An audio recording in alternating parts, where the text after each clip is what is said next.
Isso foi agora, lá no Congresso Nacional, falando sobre o deputado Eduardo Bolsonaro.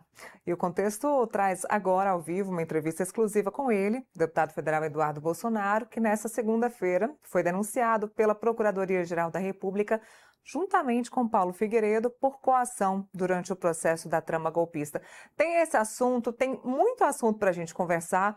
Deputado, obrigada pela gentileza de estar aqui conosco no Contexto Metrópolis. A ministra Gleisi Hoffmann acabou de falar sobre o senhor aí, ó, falou sobre um desserviço que o senhor presta nos Estados Unidos e trazendo as sanções aqui ao Brasil. Muito boa tarde, obrigada mesmo por estar aqui com a gente hoje. Obrigado pelo espaço, Neila. Satisfação estar mais uma vez aqui conversando com os amigos do Metrópolis.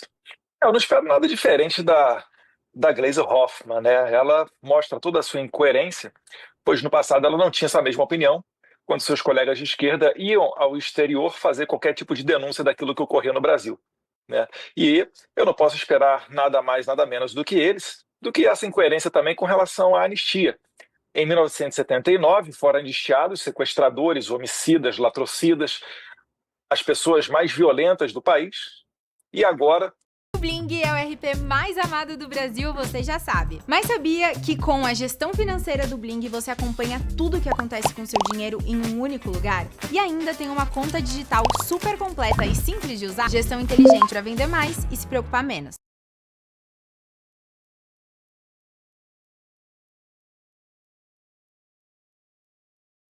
Ei, ei, você aí do outro lado, é você mesmo. Já viu a loucura que o Grande está fazendo? A única assinatura ilimitada de verdade a partir de 50% off, para você garantir a chave de acesso para você conquistar sua aprovação ainda em 2025. Então corra, aproveite logo, porque uma oportunidade dessa não fica disponível por muito tempo, hein?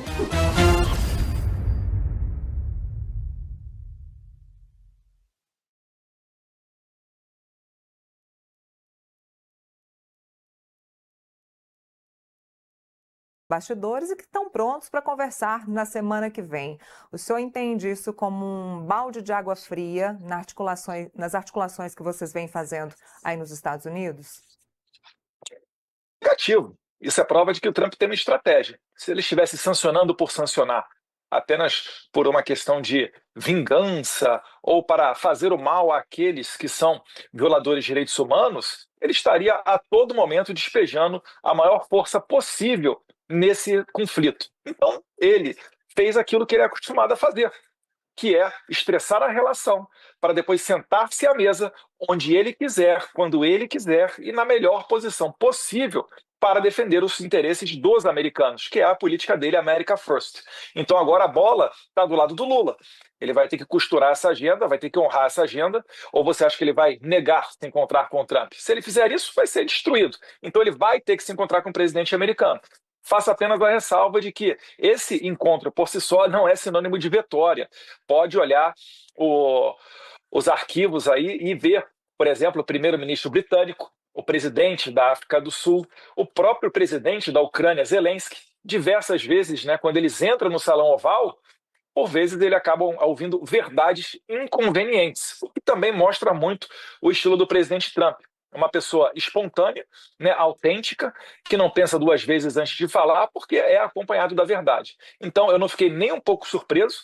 Eu acho que isso daí está dentro da estratégia do presidente Trump e mostra que sim, né, ele pretende estreitar essa relação para colher os frutos desse estresse previamente feito de maneira proposital. Mas você não acredita que isso pode acabar atrapalhando as negociações que vocês fizeram aí nos bastidores aqui para sanções no Brasil? De maneira nenhuma, né? Eu acho que vai ser muito difícil do Lula conseguir reverter, né, todo o material probatório, os relatórios e os briefings que recebeu o presidente Trump, expondo a relação, né, expondo a situação do Brasil e da perseguição implementada pelo judiciário. Eu estou, na verdade, ansioso por esse encontro. O que você acha que vai ter nessa reunião? Na sua manifestação aqui na rede social, você fala sobre a questão de mais sanções, de, olha, vamos esperar mais sanções e vamos garantir a anistia ampla, geral e restrita. Por que o senhor citou essa questão da anistia ligada a esse encontro do Lula e Donald Trump? Vai ser muito difícil, nesse encontro, eles não falarem dessa questão da perseguição judicial, né? O Trump, inclusive, mandou os seus ministros, os seus secretários, fecharem as portas para qualquer autoridade brasileira que tentasse vir apenas conversar sobre o âmbito, sobre o aspecto comercial da coisa. Então, estará sobre a mesa as questões políticas. E, invariavelmente, né, o presidente Trump ele vai ser brifado, ele vai certamente abordar esse assunto porque é do interesse dele. Ele puxou para debaixo da sua responsabilidade a questão brasileira quando colocou na sua rede social uma carta aberta ao presidente Lula, falando da perseguição a Bolsonaro, seus familiares e seus opositores. Emendou no segundo parágrafo falando das eleições e no terceiro ainda fala das Big Techs, protegendo empresas americanas. Vale ressaltar ainda, Neila, que se você for pegar o discurso do presidente Trump, ele fala da questão brasileira quase que simultaneamente, né? Ou melhor, ele fala logo após mencionar o Brasil, ele fala da questão judiciária, né, da questão da perseguição, das caças bruxas. Só faltou colocar ali o CPF e citar nominalmente Jair Bolsonaro. Mas esse é um dos pontos que toca muito o presidente Trump, porque ele sabe que amanhã, quando ele não for mais presidente, ele pode vir a sofrer esse mesmo tipo de perseguição. Então acaba sendo uma pauta que está unindo a direita. Como a esquerda ela é muito bem articulada internacionalmente e está correndo para os tribunais para derrotar a direita também está se unindo para ver qual estratégia adotar, porque o cargo de presidente ele tem um mandato fixo, né? Não vai durar para sempre. Ninguém quer acabar indo para a cadeia por conta de crimes que não cometeu. O nome do senhor está sendo mais falado nessa semana por alguns motivos. O primeiro, por conta aí do Procurador-Geral da República ter feito a denúncia contra o senhor e contra o Paulo Figueiredo. O segundo é a Comissão de Ética analisando o seu mandato ainda hoje. E o terceiro, também por conta da questão da liderança da minoria, que Hugo Mota soltou hoje, então, a negativa, desaprovando o pedido do Sóstenes Cavalcante para que o senhor fique à frente da liderança da minoria. Eu vou falar sobre todos esses casos, mas só para a gente fechar tudo junto, se nada disso der certo e se houver uma condenação e uma inelegibilidade, a previsão é que o senhor continue nos Estados Unidos, mesmo que Donald Trump não esteja mais como presidente? Eu só consigo retornar ao Brasil se houver anistia. Fora isso, eu retorno para o Brasil para ir direto para a cadeia e eu não sou bandido. Eu não vou pagar o pato por uma perseguição política de insanos que querem se perpetuar no poder. E eu já demonstrei que eu estou disposto a ir às últimas consequências. Não estou preocupado com a eleição, não estou preocupado com o meu cargo, eu estou preocupado em libertar o Brasil e dar um caminho, sim, democrático, para que a verdadeira oposição a esse PT que aí está, né, possa realmente se manifestar, possa realmente concorrer nas eleições. Você vê, semana passada foram abertos, democraticamente, óbvio, 3 investigações contra mim. Né? Uma dentro da PF, por um PAD. Veja só, eu sou policial federal, mas ignoram que eu sou deputado federal, e se eu fizer críticas às instituições, eu respondo como se deputado federal em exercício fosse. Um verdadeiro devaneio. O Dino, né, quem poderia imaginar, né, mais isento e imparcial do que o ministro Flávio Dino, não pode haver. Né, desarquivando a CPI da Covid, tocada por Omar Aziz e Renan Calheiros, para falar que eu cometi desobediência durante a pandemia. E, por último, foi o PAD, o Dino e a PF abrindo um outro inquérito por um outro motivo lá também, que eu já nem lembro mais o que é. Mas isso daí demonstra... foi junto com o deputado Gustavo Gayer, por críticas ao Banco do Brasil. Acusação de crime contra o sistema financeiro nacional. Vejam só, um deputado federal sendo acusado por crime de opinião. Só que nisso daqui, Neila, se você for analisar, quem está junto comigo nesses inquéritos? Gustavo Gayer, Bia Kicis, Flávio, Carlos Bolsonaro, eu, pessoas que estão sendo cotadas como favoritas para o Senado. Ou seja, como eu havia previsto, a esquerda, apoiada por Moraes e seus cúmplices, tentarão, via tribunais, derrotar qualquer possibilidade de construir uma maioria de direita para o Senado em 2026. Então, é disso que a gente está falando quando a gente está falando de anistia. A anistia tem que ser, finalizando, Neila, ampla, geral e restrita, não é por um capricho meu, mas sim porque é necessário para que o país tenha um rumo democrático. Ela tem que começar em 2019 e versar sobre os fatos, para evitar que amanhã o Flávio Dino desarquive novamente algum ponto da pandemia e venha nos perseguir. Lembrando que uma condenação do STF já faz a pessoa condenada cair direto na lei da ficha limpa, ou seja, me tira do processo eleitoral. Eu, Gustavo Gayer, Bia Kicis, Flávio e Carlos. Então tem que ser uma anistia sobre os fatos para que a gente consiga, né, acabar com a perseguição, acabar com esses inquéritos. E aí a gente retome a normalidade do país. Mas aí a gente tem alguns empecilhos, entre eles o relator dessa proposta, que é Paulinho da Força, que já foi atrás aí, inclusive do Michel Temer e do Aécio, para conversar sobre esse assunto, já disse que não vai ser anistia ampla, geral e restrita. Em segundo lugar, o segundo empecilho é Davi Alcolumbre e o terceiro empecilho é o Supremo Tribunal Federal, que, de acordo com as contas aí do Sóstenes Cavalcante, hoje o PL ou a direita teria apenas 3 votos favoráveis à anistia dentro do STF. O que fazer neste momento que tem aí 3 grandes empecilhos contra a anistia ampla, geral e restrita? O que a direita vai fazer? For necessário. A gente vai guerrear, como diria o Churchill, né? Na terra, no mar, nas praias, em todos os locais. Eu ficaria surpresa se o Paulinho da Força viesse falando que faria uma anistia ampla, geral e restrita. Aí sim eu ficaria desconfiado. Ele dizer que não vai fazer esse tipo de coisa, até dizendo que não se fará uma anistia, se fará uma dosimetria, isso daí é o que eu espero, né, de um deputado como o Paulinho da Força. Então, como há 6 meses atrás falavam para mim que era impossível pautar a anistia, e hoje a gente tem até o requerimento de urgência aprovado, agora cada dia é uma luta. Vamos lá, vamos conversar com o Paulinho, lembrando que o relator pode ser trocado, o que a gente pode fazer daqui de fora, quais são as pressões, quais são os mecanismos que a gente tem à mão, e assim a gente vai tentando construir os cenários a conseguir reverter esse tipo de coisa. Não faz sentido você acreditar, né, até que o STF vai barrar a anistia. Então deixa-os barrar. Vamos aprovar a anistia, depois a gente vai atrás do STF. Agora, é incrível, né, o estado de degradação moral do legislativo, de falta de credibilidade, um legislativo fraco, onde o STF, de maneira antecipada, se pronuncia se vai decretar ou não uma inconstitucionalidade de uma futura lei que pode vir a ser criada. Lembrando o seguinte, se a anistia for tida inconstitucional, porque há, de alguma maneira, né, se os ilustres ministros entenderem que há uma inconstitucionalidade nela, o que dizer então da anistia de 1979?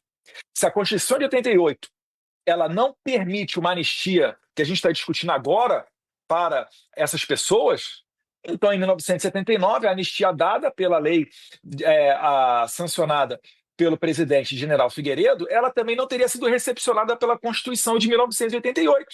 Então nós temos que anular a anistia de 79 e começar agora a processar e condenar todas as pessoas que se meteram naquela luta armada, né? Franklin Martins, Fernando Gabeira, dentre outros. Então, isso mostra um STF totalmente político e a gente tem que constrangê-los, né, a fim de que eles realmente entendam que o seu papel é dentro do judiciário e não dentro do legislativo.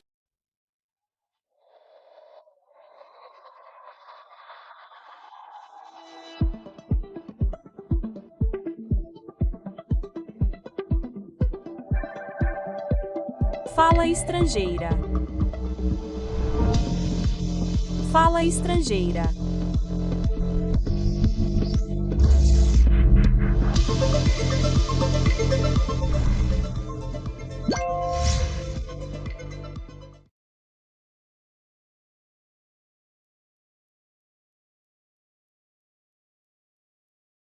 BTG Pactual Empresas. Todo negócio merece o melhor banco do mundo para empresas.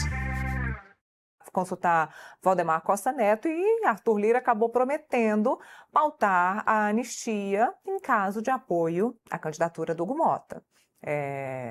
Isso de fato aconteceu.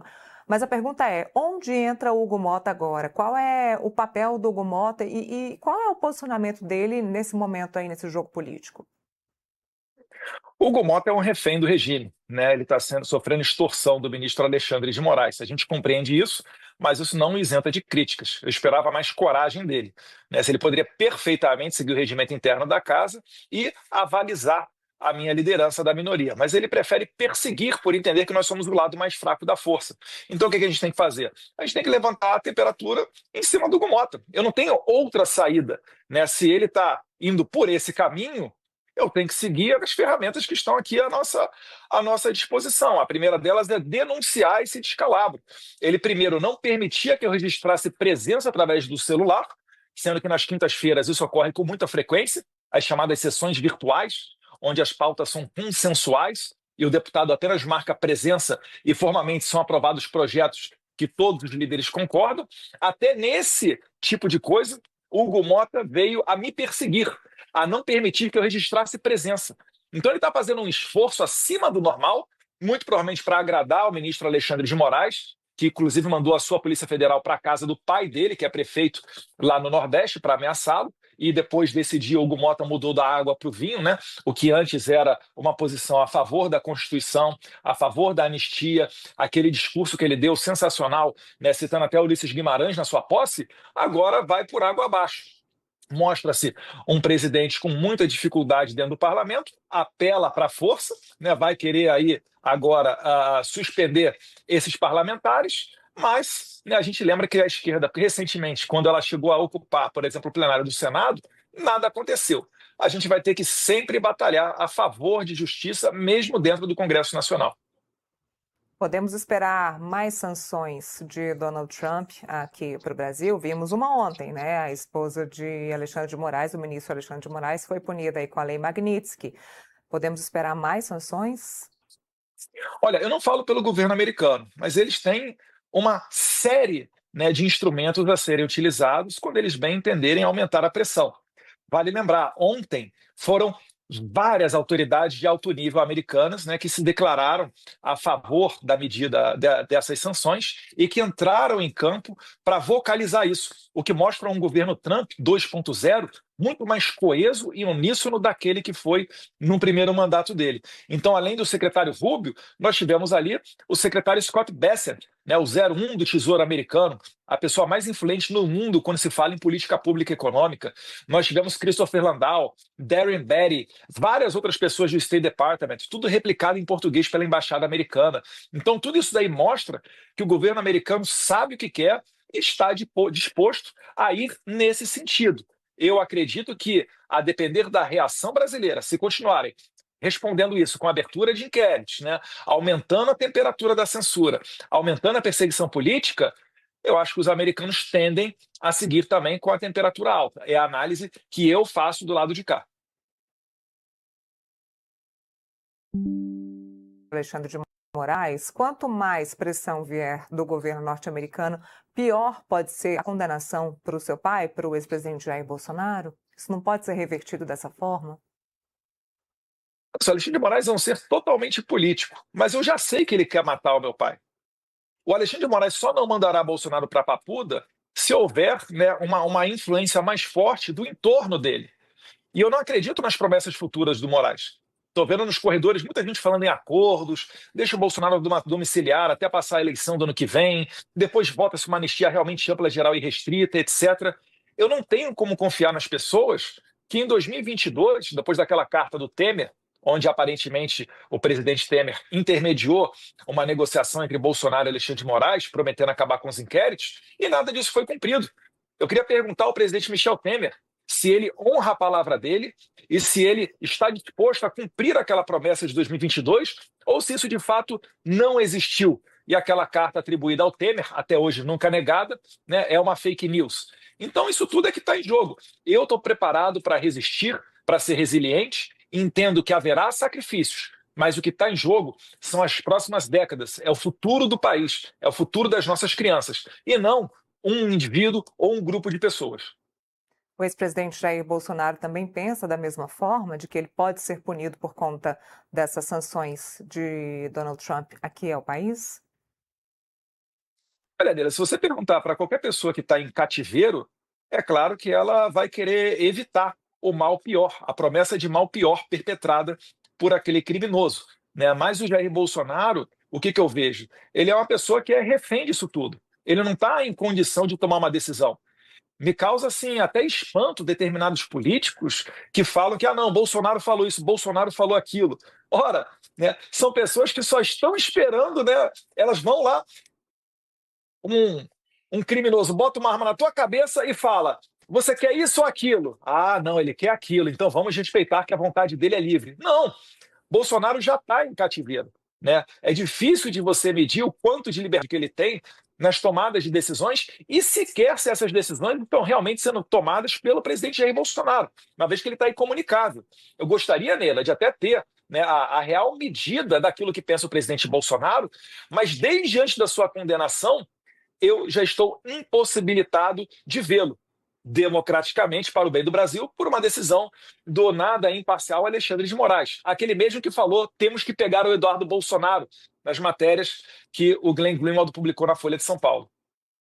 Bom, com a denúncia ontem da Procuradoria-Geral da República, tem um prazo agora para sua defesa se manifestar, né? Um prazo de 90 dias, é isso? Se eu não me engano. Se eu for citado, Neila, eu ainda não fui citado de nada, eu estou dando conta de matérias da imprensa, tá? Mas se eles quiserem utilizar os canais formais, estarei aqui. Ou seja, não foi citado ainda. Eu não fui citado de absolutamente nada. Eles abriram um inquérito contra mim em maio, depois que o Marco Rubio disse que poderia sancionar o Alexandre de Moraes numa audiência no Congresso americano, e desde então não vem nada. Só que meu endereço é certo e sabido. Todas as autoridades americanas sabem onde é que eu moro. Quando eu pego um voo aqui no TSA, eu passo meu passaporte. Quando eu entro aqui, eu falo com mais. Eu falo com o pessoal do Border Patrol. Todos eles, eu tenho que deixar registrado o meu endereço, tenho conta de água, luz, etc. Então, o Alexandre de Moraes, ao que parece, ele não quer me notificar. Ele vai tentar me condenar à revelia. Por quê? Porque, Neila, quando chega um expediente de um juiz estrangeiro aqui nos Estados Unidos, ele é recebido pelo DOJ, Department of Justice, né, da Pam Bondi, e ela depois delega isso para o US Marshals ir lá bater na nossa porta para entregar a intimação. Só que ela faz uma análise de mérito, ela faz uma análise de requisitos mínimos para que seja cumprida essa determinação judicial estrangeira. E eu acho que Alexandre de Moraes tem muito receio de que ele não consiga vencer sequer esses requisitos básicos, uma vez que ele já tomou um sermão dessa mesma DOJ, da Pam Bondi, né, em maio, 7 de maio, quando ele recebeu uma carta aqui dos Estados Unidos, onde a Pam Bondi dá uma aula sobre extraterritorialidade ao Alexandre de Moraes, dizendo que ele não pode obrigar uma empresa americana, no caso a Rumble e a Truth Social, a cumprir determinações da justiça brasileira, e assim por diante. Então, o Moraes, para ser livre, leve e solto para cometer as suas violações de direitos humanos, ao que parece, só mesmo no Brasil. Aqui no exterior, ele não tem vez, seja nos Estados Unidos, na Argentina ou na Espanha. Deputado, o que esperar da família Bolsonaro para as eleições de 2026? A gente está vendo o Centrão se movimentando de uma forma muito agressiva agora. União e PP deixaram o governo Lula, estão mais próximos aí da centro-direita, batalhando por um candidato aí à presidência da República, que muito provavelmente deve ser o governador Tarcísio. A gente já tinha falado isso em uma outra oportunidade, mas o nome de Tarcísio continua hoje sendo mais forte para substituir o ex-presidente Jair Bolsonaro. Inclusive, Tarcísio já conseguiu na justiça uma data para visitar seu pai em casa. A gente pode esperar que a família Bolsonaro ela apoie Tarcísio, ou você continua mantendo o seu posicionamento da nossa última entrevista? Eu vou manter o meu posicionamento da última entrevista, né? Eu sou, na impossibilidade de Jair Bolsonaro, candidato a presidente da República, né? É por isso que o sistema corre e se apressa para tentar me condenar em algum colegiado, aí, seja da primeira turma do STF, para tentar me deixar inelegível. Só que o principal, Neila, não é a família Bolsonaro participando na política, mas sim a consciência que a gente deixa na cabeça de cada pessoa. Não é encarcerando o líder de um movimento que você acaba com o movimento.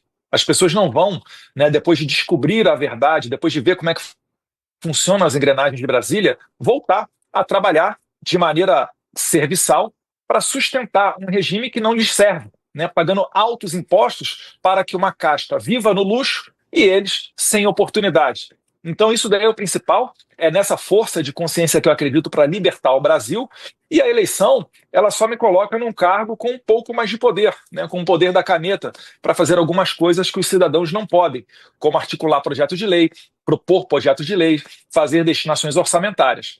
Fora isso, Todos nós somos iguais. E o movimento liderado por Jair Bolsonaro é perene. Mesmo após, quando Bolsonaro vier a falecer, por muito tempo, a gente ainda seguirá colhendo os frutos dessa verdade libertadora liderada pelo presidente Jair Bolsonaro.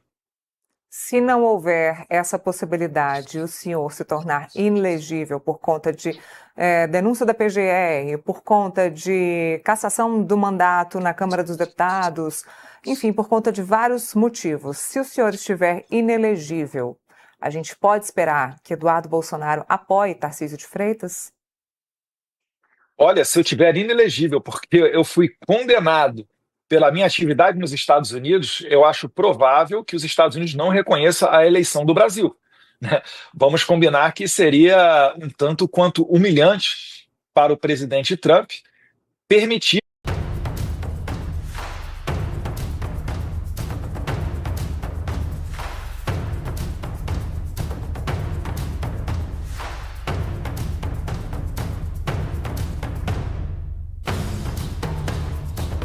só os Estados Unidos, mas eu acredito que toda a conjuntura internacional para evitar o nascimento de uma nova Venezuela no país.